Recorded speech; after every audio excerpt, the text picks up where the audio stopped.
Bà xong xóa cúm một kênh videoរបស់ខ្ញុំ នៅក្នុងវីដេអូនេះខ្ញុំលើកយក English idiom ចំនួន 2 មកបង្ហាញបាទទី 1 តាក់ទងទៅនឹង clear time is money ទី 2 time is up ឥឡូវនេះយើងត្រឡប់មកកាន់ idiomatic expression ទី 1 time is money បាទ it mean time is valuable មានន័យថាពេលវេលាគឺជាមាសប្រាក់ For example I can't afford to spend a lot of time standing here talking time is money you know ប្រែថាខ្ញុំមិនអាចចំណាយពេលវេលាឈរនិយាយគ្នានៅទីនេះច្រើនបានទេអ្នកមានដឹងទេថាពេលវេលាគឺជាមាសប្រាក់បាទ I can't afford to spend a lot of time standing here talking. Time is money, you know.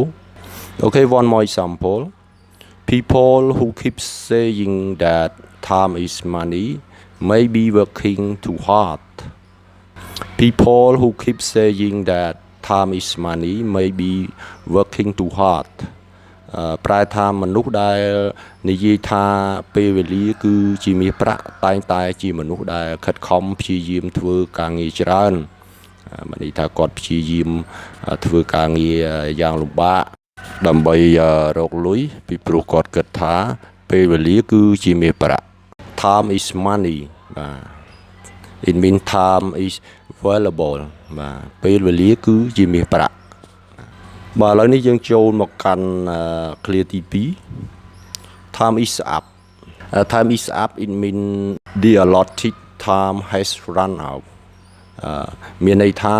អស់ពេលវេលាបាទចប់តាក់ទងទៅនឹងម៉ោងបាទចប់ម៉ោងឬក៏ដល់ម៉ោងបាទ time is up for example you must stop now your time is up អ្នកត្រូវតែបញ្ឈប់វាឥឡូវនេះបាទពេលវេលារបស់អ្នកអស់ហើយ You must stop now your time is up Okay one more example time's up turn in your test whether you are finished or not ប្រែថាដល់ម៉ោងហើយបាទត្រឡប់ទៅមើលកិច្ចការប្រឡងរបស់អ្នកឡើងវិញថាតើអ្នកបានបញ្ចប់វាហើយឬនៅ Time's up turn in your test whether you are finished or not អញ្ចឹង clear time is up នេះគឺយើងប្រើតងទៅនឹងពេលវេលាដែលគេលៃលោកដាក់ឲ្យយើងធ្វើការងារអ្វីមួយដូចតាក់ទងទៅនឹងការប្រឡងតេស្តជាដើមគឺបើសិនជាគេកំណត់1ម៉ោងអញ្ចឹងមកក្នុងរយៈពេល1ម៉ោងបាទដែលកន្លងផុតទៅគឺយើងអាចប្រើ time is up Okay that's all